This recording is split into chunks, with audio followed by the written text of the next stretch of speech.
Entrar hoje no debate público, claro que está em torno do preço dos combustíveis, né? O senhor já criticou publicamente a chamada dolarização do preço dos combustíveis, mas eu gostaria de saber, na prática, como o senhor pretende enfrentar esse assunto. Pergunto porque há impeditivos legais, a lei das estatais, também definições do Conselho da Petrobras. O senhor pretende mudar o estatuto da Petrobras, mudar a lei de justamente estatais e ainda pensa em subsídio e fundo de estabilização. Como o senhor na prática pretende enfrentar esse problema? Bom dia. Bom dia, Rodrigo. Bom dia. Ô, Sérgio, eu só queria te avisar que nem você e nem o Guilherme estão aparecendo aqui na tela do meu computador. Pois não, nós já vamos verificar isso. Vamos ver o que está acontecendo. Rodrigo, deixa eu te dizer uma coisa. Primeiro, o presidente da Petrobras é subordinado às orientações políticas do Estado brasileiro, que é o acionista majoritário da Petrobras. Ou seja, embora a gente não tenha a maioria das ações, é o governo que indica o conselho, é o conselho que indica o presidente, que é então indicado pelo conselho da Petrobras. Ora, você não sabe o que fazer, você tem dificuldade, você coloca o Conselho de Política Energética, sabe, e você decide o que fazer com os preços do combustível.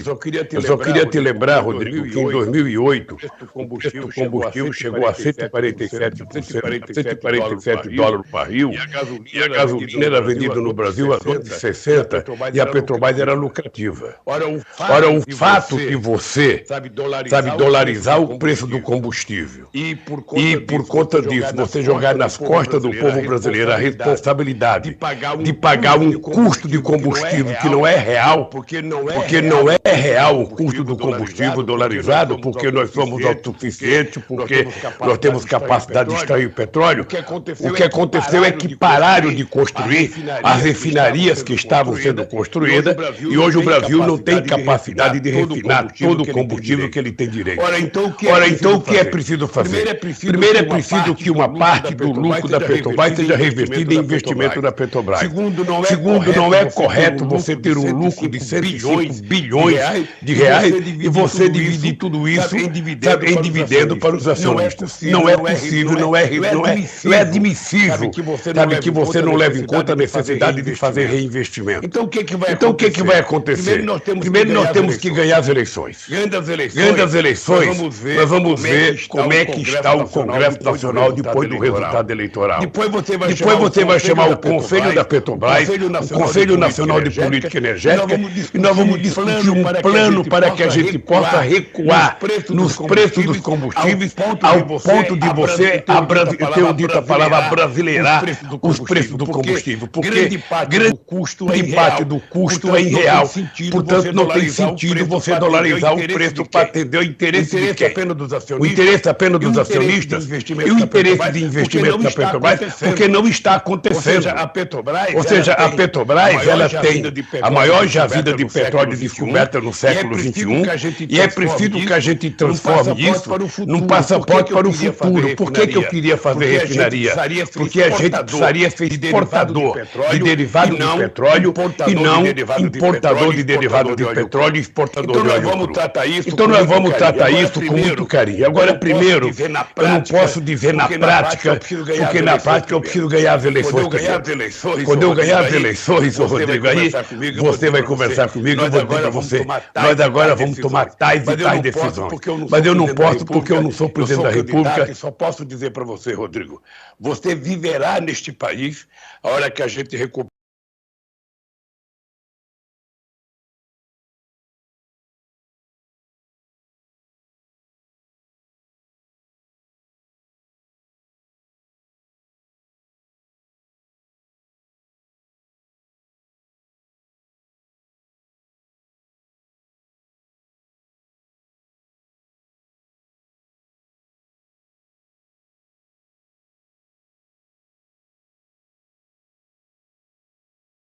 Estou te ouvindo.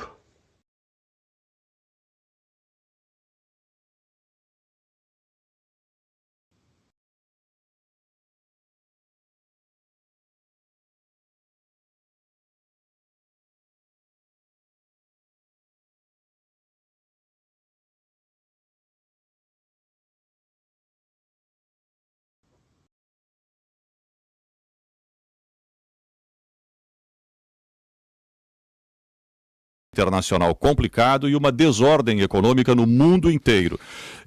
Mesmo que o senhor não queira dizer na prática o que vai fazer, em linhas gerais, o que é necessário para o Brasil conseguir sobreviver e sair desse cenário de dificuldade de crescimento e inflação que é mundial e também afeta o país? Olha, deixa eu dizer uma coisa para vocês. É importante lembrar que quando eu ganhei as eleições em 2002, eu tomei posse dia 1º de janeiro com a seguinte situação. Os economistas progressistas, os economistas de esquerda no Brasil, diziam que o Brasil estava quebrado, que era praticamente impossível governar. Nós tínhamos uma dívida com o FMI de 30 bilhões de dólares, nós tínhamos uma pequena reserva que não dava sequer para pagar as nossas importações. Nós tínhamos uma dívida interna pública de 65% do PIB. Nós tínhamos uma inflação de 12% e tínhamos 12% de desempregados. Eu dizia para os economistas, como é que eu posso, se vocês não acreditam que é possível recuperar o Brasil, por que vocês querem que eu seja eleito? O que aconteceu pouco tempo depois? Nós pagamos os 30 bilhões que devíamos ao FMI e deixamos de ser devedor para sermos credores, porque emprestamos 15 bilhões para o FMI. Nós que não tínhamos o hábito de ter reservas internacionais. E por isso o Brasil era muito vulnerável ao aumento do dólar, às inflexões da política no mundo inteiro. Fizemos uma reserva de 370 bilhões de dólares. Nós reduzimos da dívida pública de 65% para 32%, fazendo a maior política de inclusão social que esse país já conheceu e colocamos a inflação durante quase todo o meu mandato dentro da meta de 4,5% para mais 1,5% e para menos 1,5%. Ou seja, nós provamos que era possível equilibrar. Eu acho que a mesma coisa tem que ser feita agora. É importante lembrar o significado da crise do Lehman Brothers em 2008, o que aconteceu na economia brasileira.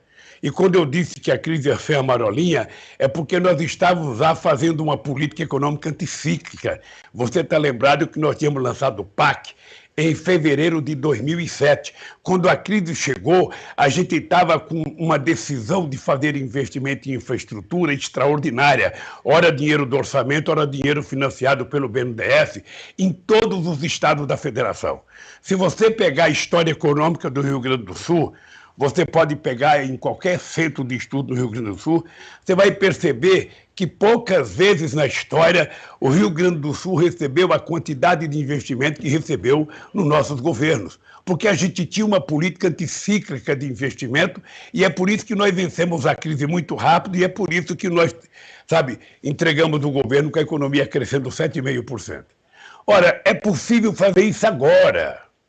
É possível fazer isso agora. O Brasil é um país sui generis, porque nós ainda, diferente de um país acabado como a Alemanha, um país acabado como a França, que está tudo certinho, todas as ruas asfaltadas, tudo com saneamento básico, aqui no Brasil nós temos uma quantidade enorme de infraestrutura a ser realizada para a gente garantir o direito de cidadania do povo brasileiro.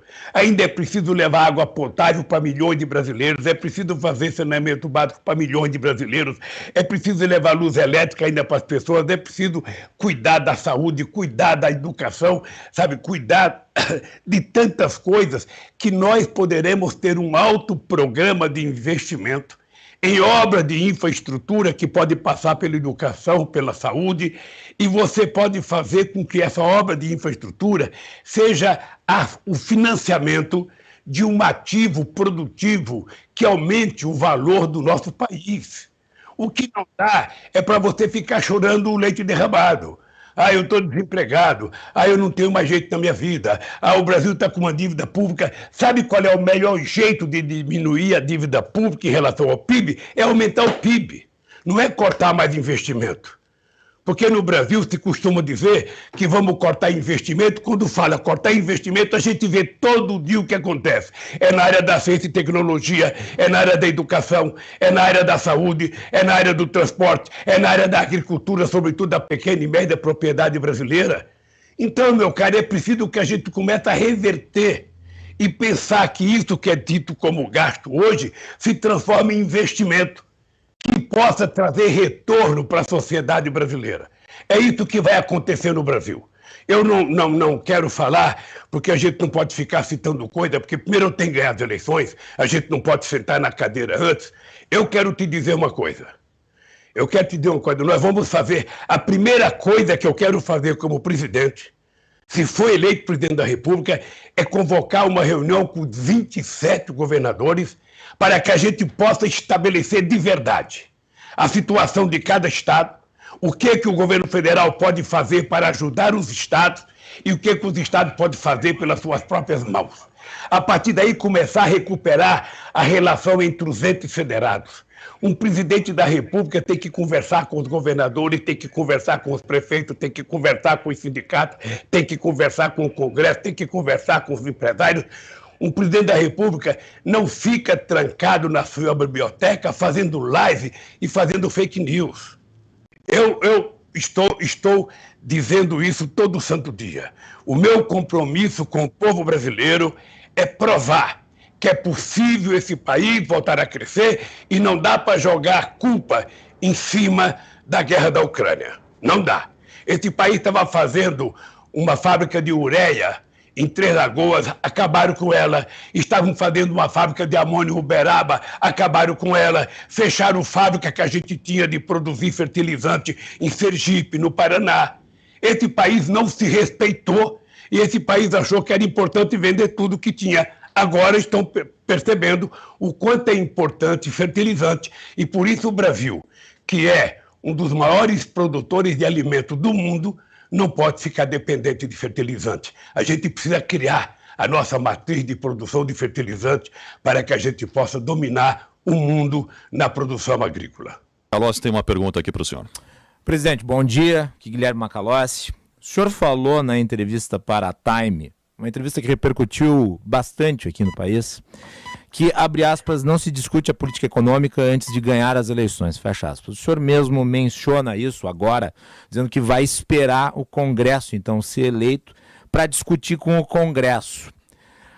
Muitos críticos do senhor apontaram que é uma tentativa de buscar um cheque em branco junto à população. Mas o senhor é um homem experiente, o senhor é um homem que tem uma trajetória política muito grande. O senhor sabe, mais do que ninguém, que na política não existe cheque em branco. O senhor vai ter que necessariamente discutir muitas dessas propostas, como, por exemplo, revogar a lei do teto de gastos, que o senhor já se manifestou contrariamente, ou mesmo readequar, reformar a legislação trabalhista, que passou por uma mudança no governo Temer, com os parlamentares, tanto na Câmara dos Deputados quanto no Senado Federal. Portanto, o senhor vai ter que dialogar com o Congresso, que é feito por gente como Arthur Lira e Renan Calheiros. No passado, durante seu governo, nós tivemos o episódio do mensalão. Mais recentemente, nós tivemos o orçamento secreto. Como é que o senhor pretende trazer essa gente para administrar o país?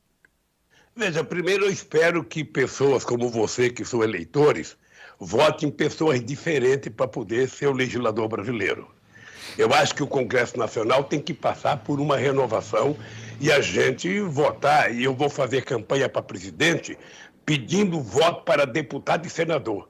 Eu quero dizer para o povo que é importante votar em deputados e senadores que assumam o compromisso com a sociedade de que não vai ter orçamento secreto no Congresso Nacional, de que não vão fazer mudança na legislação trabalhista para prejudicar o povo trabalhador, que isso tem que ser feito num acordo entre empresários, trabalhadores e governo. Não precisa ser aprovada a toque de caixa a destruição daquilo que a gente tinha conquistado desde 1943. Eu quero dizer que você pode fazer uma reforma na Previdência negociada e eu fiz ela para o setor público. Eu quero dizer que tem outro jeito de fazer as coisas. E por que eu disse que é importante a gente esperar o Congresso? Porque é preciso rever muitas coisas que foram feitas da forma mais democrática possível. Da forma mais democrática possível. E eu vou fazer isso porque sei fazer isso. Qual é essa forma mais democrática possível, presidente? Eu não estou pedindo cheque em branco porque eu tenho um legado. Eu tenho um legado. É só você pegar o que nós fizemos no Rio Grande do Sul, é só você pegar o que nós... Você vai perceber que eu não tenho que ficar fazendo discurso, promessa de coisa que eu não sei se eu vou conseguir fazer. Tá? Eu sou muito realista. E eu disse, quando eu tomei posse, eu disse em 2003, se quando eu terminar o meu mandato, cada brasileiro estiver almoçando jantando e tomando café, eu terei realizado a minha obra da minha vida. E nós conseguimos fazer isso. Presidente. Você sabe perfeitamente bem. Em 1975, eu fiz a minha primeira viagem a Porto Alegre.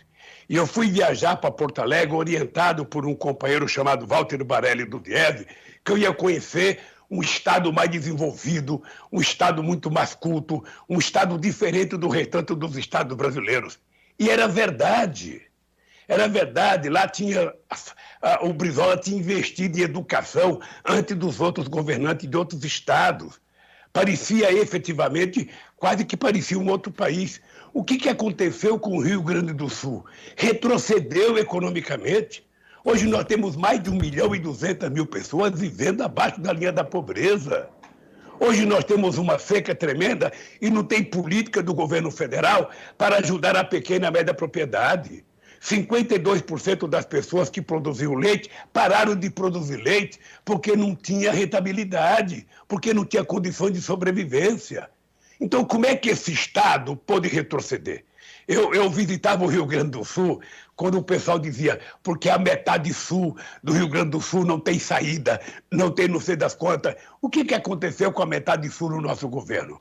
Nós duplicamos a rodovia de Pelotas a Rio Grande, nós fizemos o grande estaleiro em Rio Grande, que produziu 2 plataformas, que produziu navios e que agora está fechado. Presidente, o senhor está mencionando aí vários feitos do seu governo aqui no Rio Grande do Sul. Acho que é importante o senhor falar aqui para o público gaúcho, porque ao mesmo tempo que as pesquisas de opinião que lhe colocam na liderança em todos os cenários em nível nacional, elas também apontam que o senhor é rejeitado principalmente aqui no sul do Brasil e que perde a eleição aqui no Rio Grande do Sul. A última pesquisa do Instituto Paraná, pesquisas aqui no estado especificamente, mostra o senhor atrás do presidente Bolsonaro. Eu pergunto, por que o senhor é tão rejeitado aqui no Rio Grande do Sul? Por que você escolheu o Instituto Paraná e não o Datafolha? Eu escolhi o Instituto Paraná porque a pesquisa foi feita junto à Band. É, critério da Bandeirantes, presidente. Porque, deixa eu lhe falar uma coisa, com todo o respeito que eu tenho pelo jornalista. Eu primeiro tenho clareza que eu vou ganhar as eleições no estado do Rio Grande do Sul. Porque eu conheço o povo do Rio Grande do Sul, já ganhei muitas eleições aí. Depois nós tivemos reveses, o que é normal da democracia, e nós vamos ganhar porque nós vamos fazer com que o povo gaúcho se lembre do que foi o Lula e a Dilma no governo brasileiro para o Rio Grande do Sul. O que foi a quantidade de obras que nós fizemos nesse estado. Eu não vou ficar lendo aqui, mas eu poderia pedir para o Stuka mandar para vocês se lembrarem o que nós fizemos nesse estado. A quantidade de obras que nós fizemos nesse estado, a quantidade de rodovias, a quantidade de pontos, o que nós fizemos para combater enchente, o que nós fizemos na educação, a Universidade de Pampas, a Universidade Fronteira Sul, ou seja, a quantidade de investimento que nós fizemos nesse estado nunca tinha acontecido no estado do Rio Grande do Sul. Eu até queria pedir para vocês, peçam para a universidade mostrar para vocês em que período um presidente da República ou um partido político fez mais investimento no Rio Grande do Sul do que nós fizemos. E isso, sabe, antes, e mesmo quando o PT não governava o Rio Grande do Sul, eu fiz isso com o Rigoto, eu fiz isso com a governadora. Sabe, porque para mim não interessava que partido pertencesse ao governador, para mim interessava que ele era o governador do estado e eu estava pensando em fazer as coisas para o povo pobre desse estado.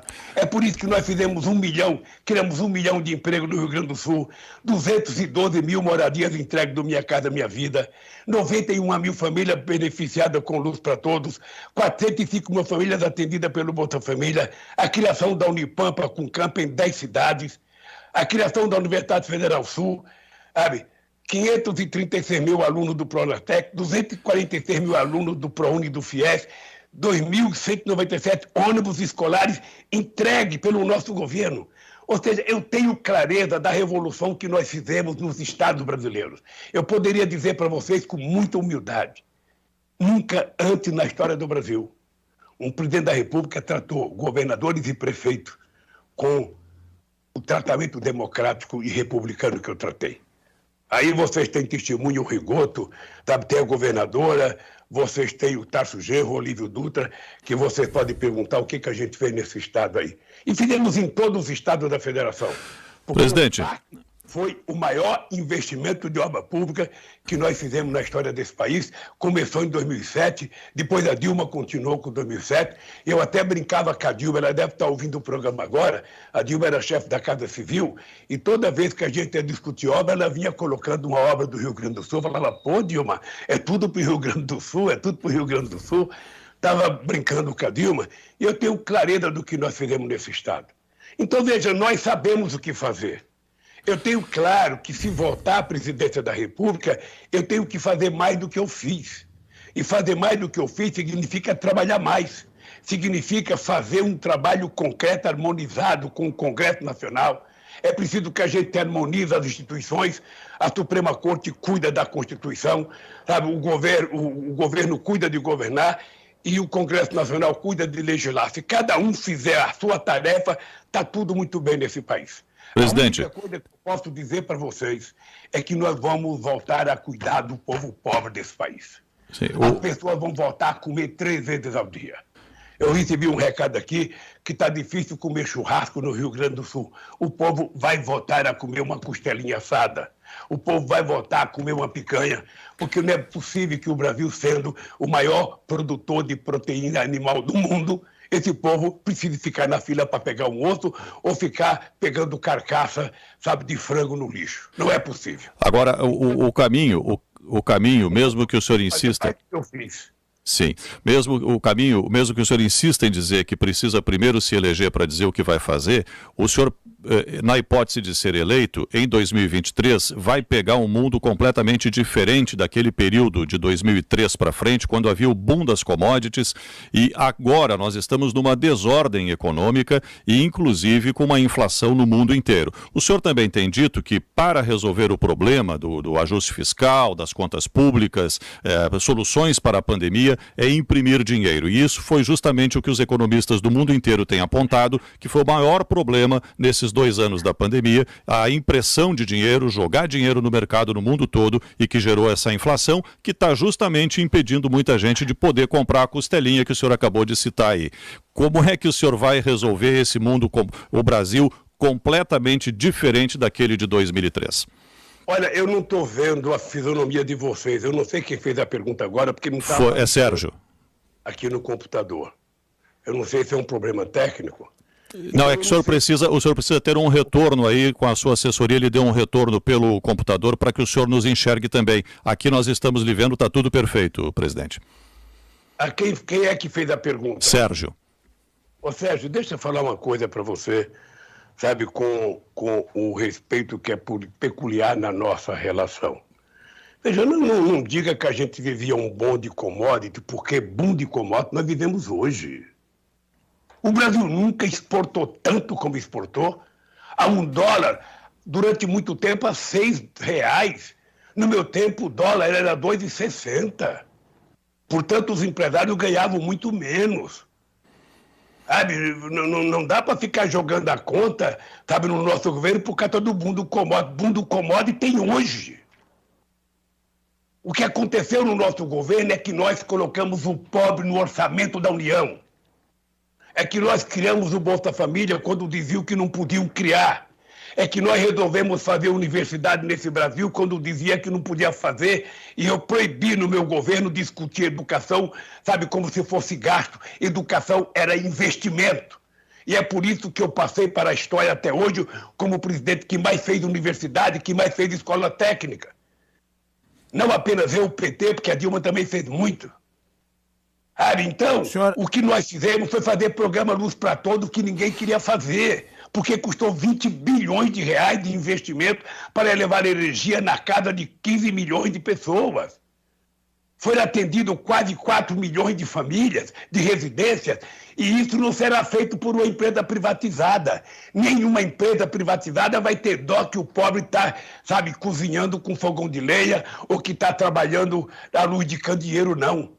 Somente uma empresa pública e o Estado é que tem coragem de tomar essa atitude.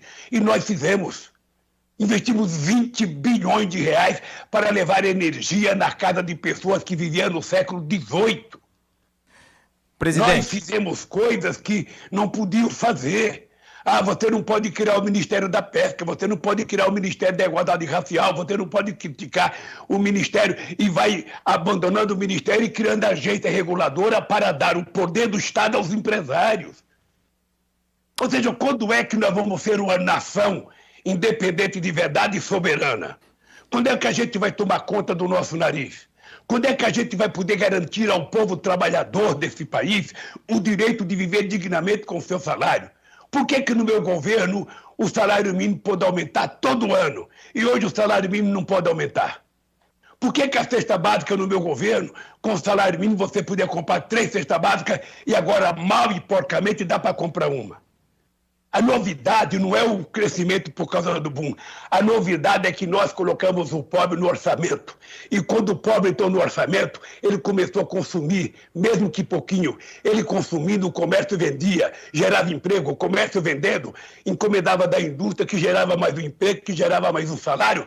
Nós colocamos a roda da economia para funcionar. Foi assim no Rio Grande do Sul. É por isso que nós criamos 1 milhão de empregos com carteira profissional assinada no Rio Grande do Sul. Presidente, deixa eu lhe perguntar... apenas as commodities. E depois é o seguinte, se tem uma coisa que eu aprendi a fazer, foi fazer política externa. Nós passamos a ser protagonista internacional porque nós criamos a Unasul, porque nós criamos a CELAC aqui na América do Sul, porque nós mandamos a ALCA embora e fortalecemos o Mercosul. Eu vou dar um dado para você. Quando eu cheguei na presidência, a relação comercial entre Brasil e Argentina era de apenas 7 bilhões de dólares. Quando eu deixei, era 39 bilhões de dólares. Presidente. A relação com o Mercosul era pouco menos de 15, passou a ser 50. Ora, então, nós fizemos relação com a China muito forte, com a Rússia, com a Índia, com os Estados Unidos, com a Europa, com a África. Sabe, nós, efetivamente, acreditamos que o Brasil poderia ser protagonista internacional e foi o momento que o Brasil ganhou mais respeitabilidade. É importante lembrar, ô Sérgio, que depois que eu cheguei na presidência, nós fomos convidados para participar de todas as reuniões do G8, nós ajudamos a criar o G20 e nós tivemos, então, a participação de protagonismo internacional na política interna. Nós criamos os BRICS, que era uma coisa extremamente importante. Nós não fizemos o acordo União Europeia e América do Sul, porque a União Europeia ela não quer colocar a possibilidade de Brasil, Argentina e outros países exportar produtos manufaturados, produtos com mais valor agregado. Ou seja, só quer que a gente exporte commodity e a gente quer ter o direito de se reindustrializar. Presidente. Você sabe que o Brasil já teve 30% do PIB era industrial, hoje é apenas 11%. Presidente, a nossa capacidade industrial. Para a gente avançar um pouco na entrevista, o Macalossi tem uma pergunta para o senhor aqui. Para a gente otimizar aqui os temas, presidente, são muitos assuntos, muitas perguntas e pouco tempo. Ainda sobre a organização da economia, ontem à noite o senhor postou no Twitter que, abre aspas, o Brasil foi o único país do G20 que fez superávit primário durante todos os anos de governo do PT, fecha aspas.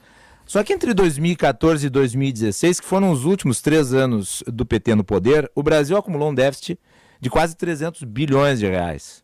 Isso com a ex-presidente Dilma Rousseff pedindo ao Congresso Nacional, inclusive, a alteração na lei orçamentária para não incidir na lei de responsabilidade fiscal. Por que a impressão que se passa é de que o PT parece querer que o Brasil esqueça 3 anos da sua administração?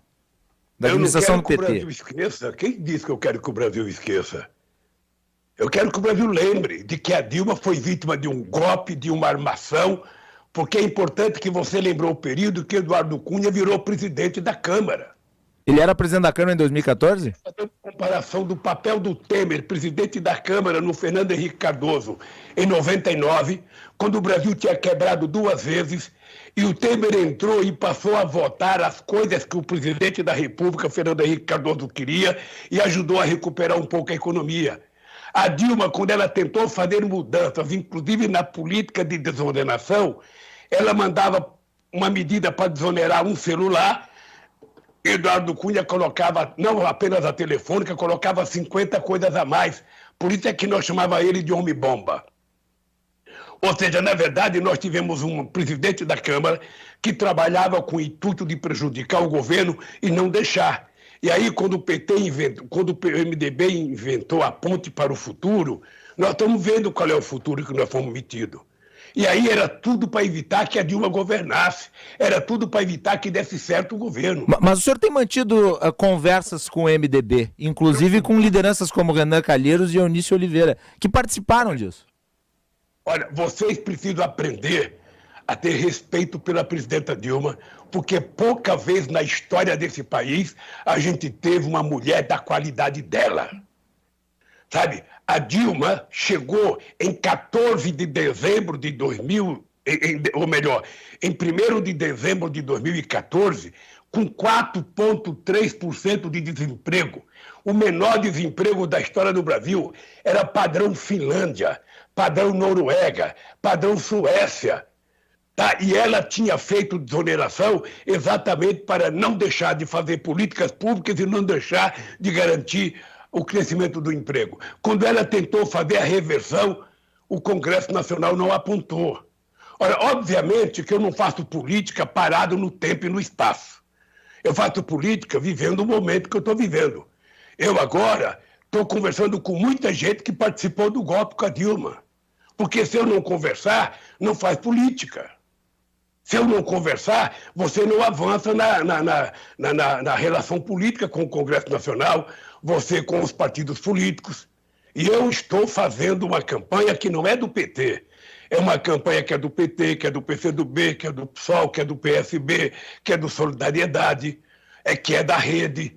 Sabe, são 7 partidos que fazem parte da campanha, porque eu disse para a presidenta Gleice, eu não quero ser presidente do PT, eu quero ser presidente de um movimento pelo restabelecimento da democracia nesse país e para que a gente possa colocar dentro do coração de cada um de nós, sabe, uma coisa chamada indignação com a miséria, com a pobreza e com o desalento que está caindo nesse país.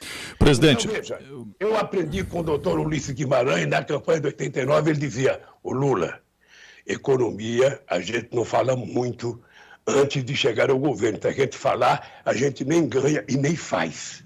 Então é o seguinte, eu tenho para o povo brasileiro um legado. O legado mais auspicioso de sucesso na economia. Um legado mais auspicioso. Foi o período que o Brasil mais cresceu nos últimos 40 anos. A maior política de inclusão social da história do país. O maior número de estudantes nas universidades. O maior número de empregos. É importante lembrar que quando o mundo rico estava desempregando 100 milhões de pessoas por conta da crise de 2008, o Brasil estava empregando 20 milhões de pessoas com carteira profissional vacinada. É esse legado que eu quero defender na campanha. Eu não preciso ficar fazendo promessa. Eu só tenho que mostrar o que nós já fizemos e tenho que mostrar que quando eu ganhar as eleições, eu vou restabelecer a relação respeitosa que o Brasil tinha com o mundo. E você sabe que é uma relação forte. A minha relação com o mundo é muito forte. É por isso que eu fui recebido na Alemanha pelo novo chanceler.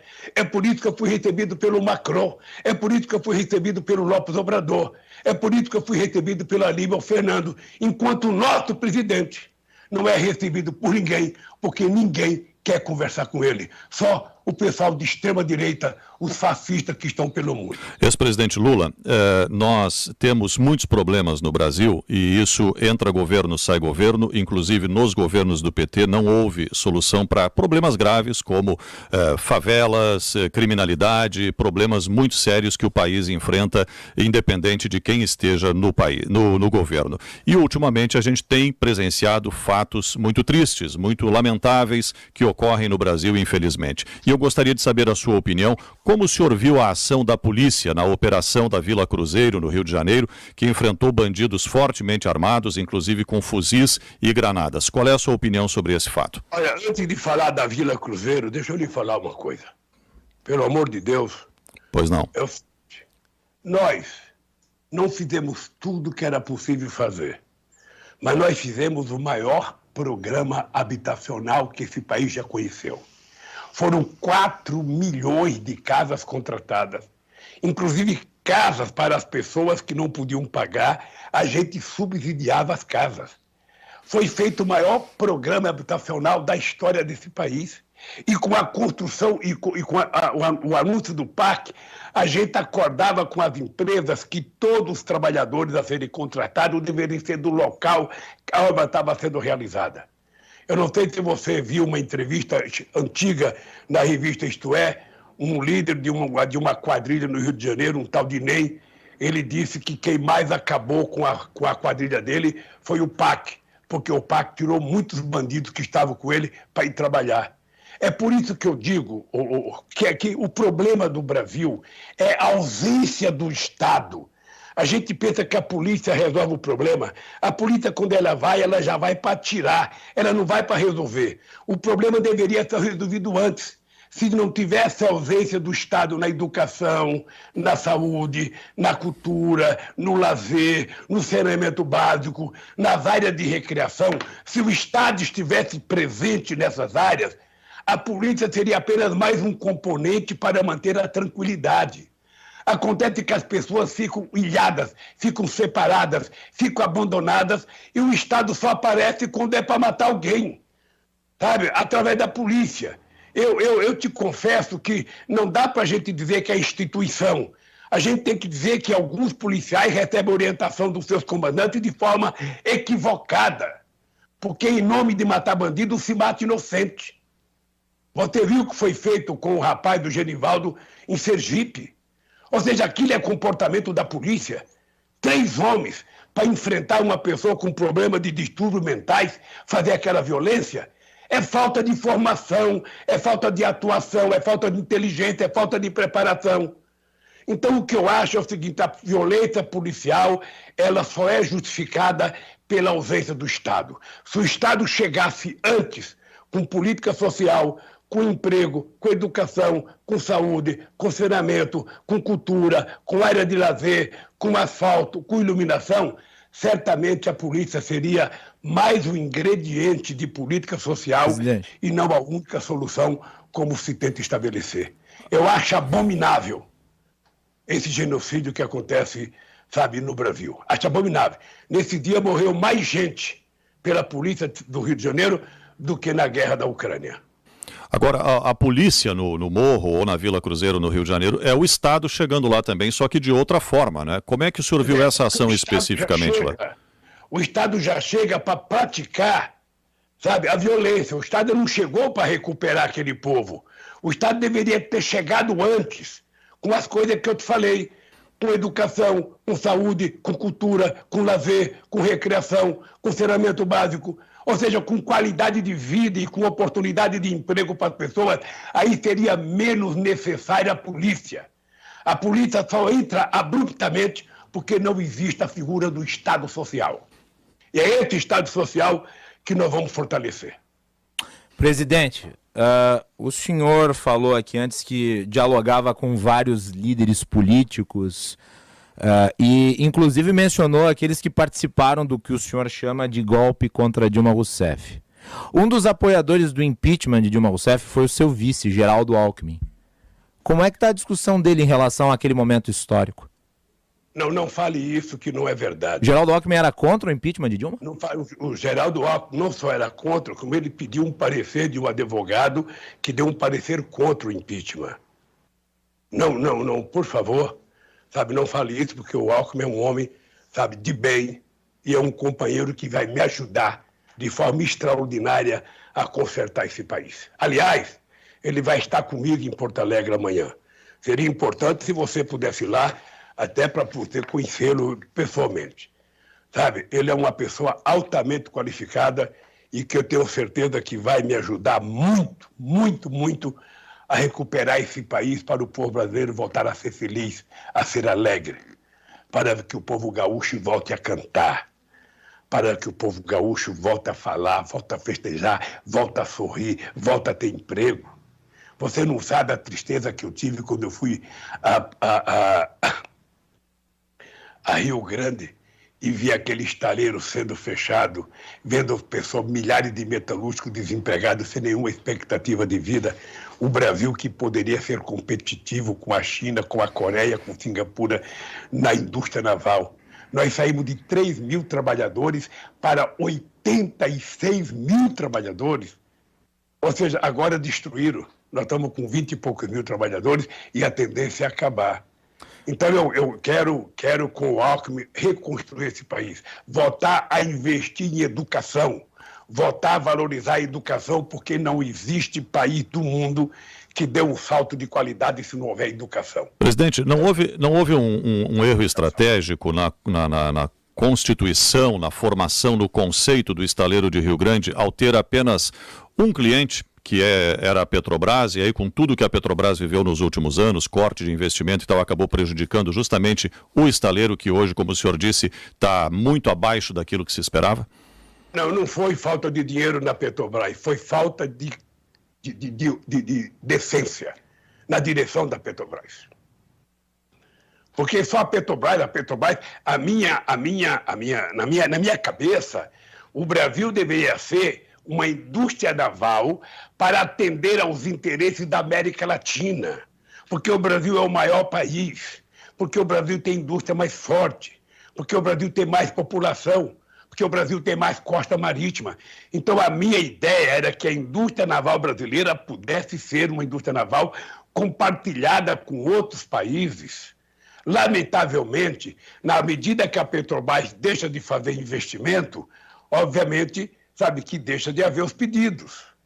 A Petrobras era a garantia de que a gente ia ter obra para fazer. Da mesma forma que quando nós fomos fazer os helicópteros na Elibras, a gente teve que assumir o compromisso de que eles iriam produzir uma certa quantidade e as Forças Armadas iriam comprar, porque senão não teria comprador. Então, meu caro, é o seguinte, sabe, você precisa se lembrar de uma coisa. Dezembro de 2010, esse cidadão que vos fala fez a maior capitalização da história do capitalismo mundial em São Paulo, na Bolsa de Valores, quando nós colocamos 70 bilhões de reais para capitalizar a Petrobras, para que ela se transformasse na segunda empresa de energia do mundo. Agora, desde que nós descobrimos o pré-sal, que tem muita gente que não quer que a gente dê certo. Quando a gente fez a lei da partilha, tinha muita gente que não queria. Quando a gente criou, sabe, dizendo que era o passaporte para o futuro, quando a gente criou o Fundo Social, quando a gente criou, sabe, fizemos a lei que 75% do ROT seria para a educação, ciência, tecnologia e saúde, muita gente não queria.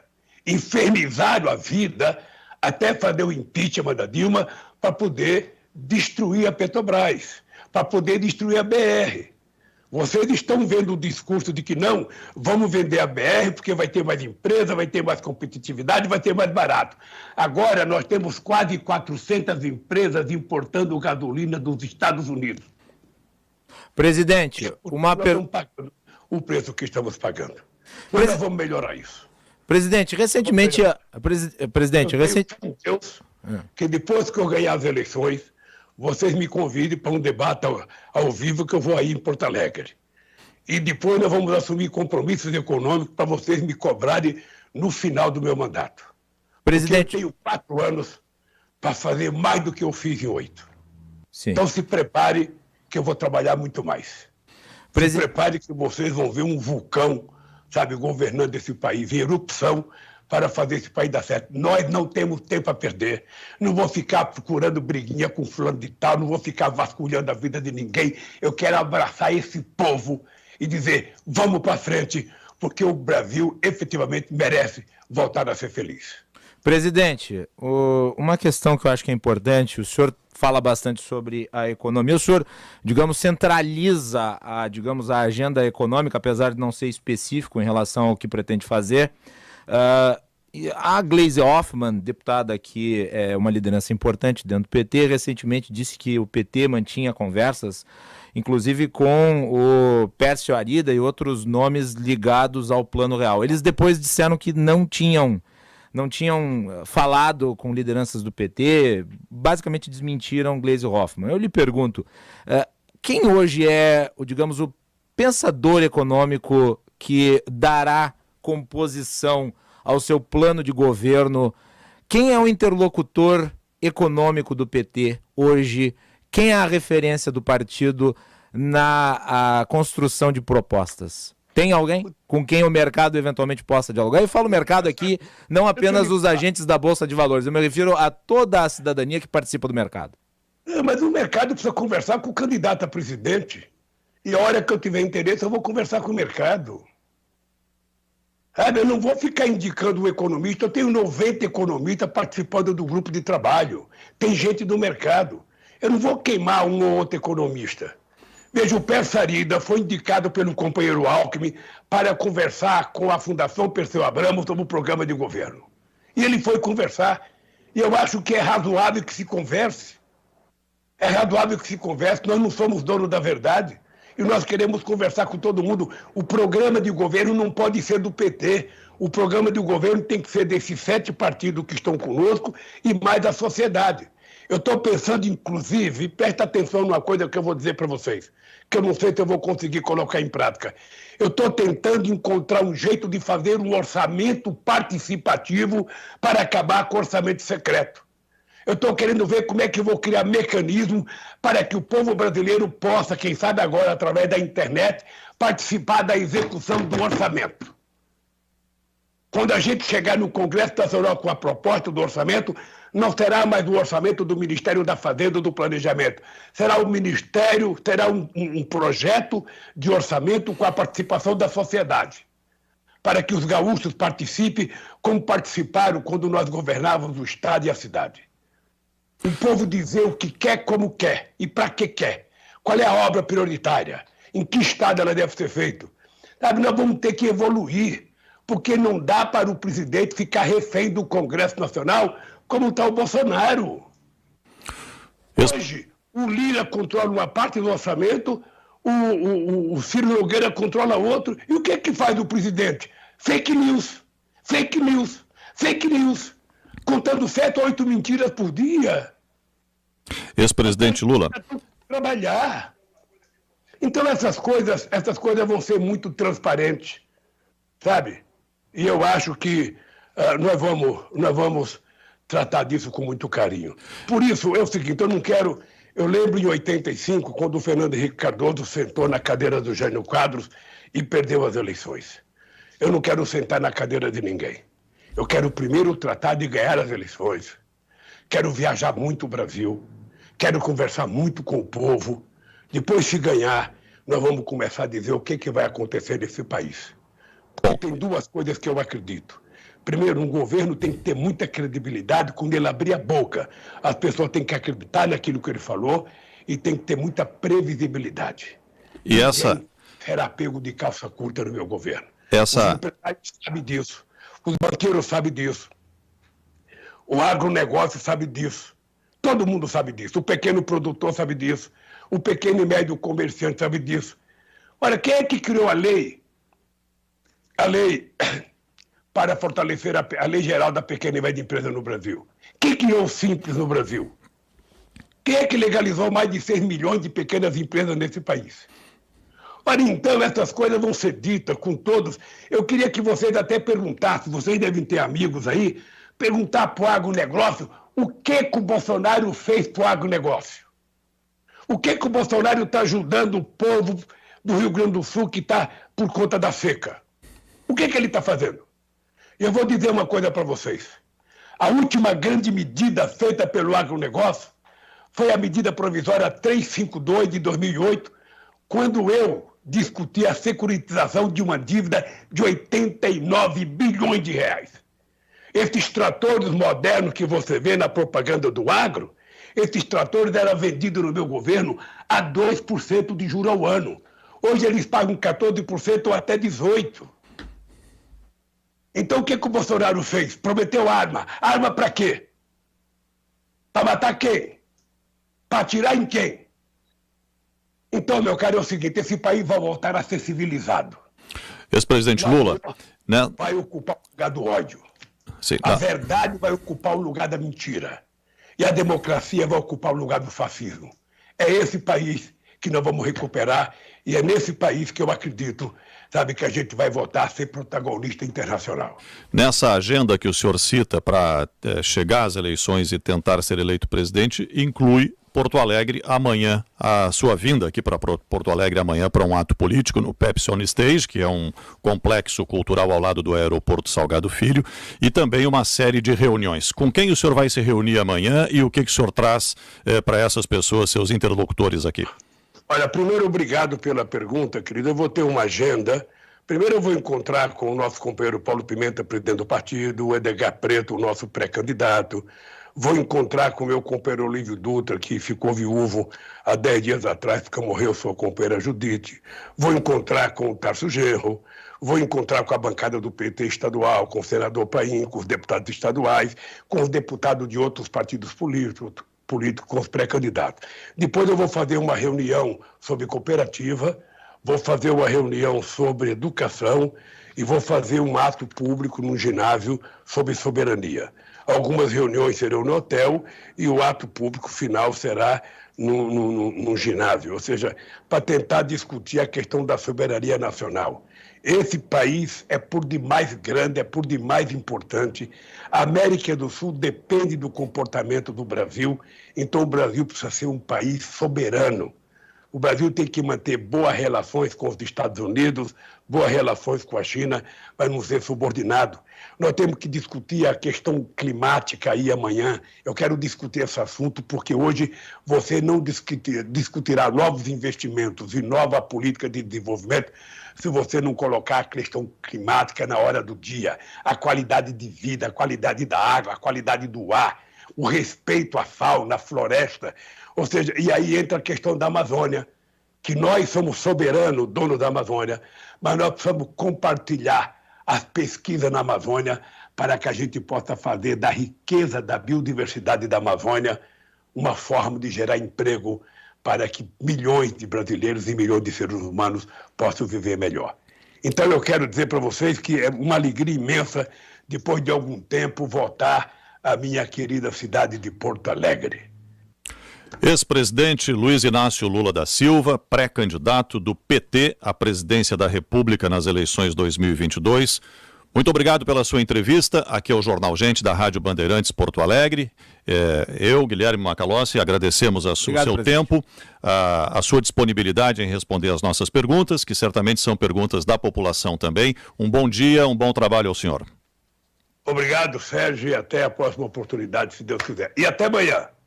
Se quiser participar do ato como cidadão comum, sabe, é só ir lá e procurar o Estuquinha que eu vou lhe dar um abraço. Tá certo. Muito obrigado, presidente. Um bom dia ao senhor. São 10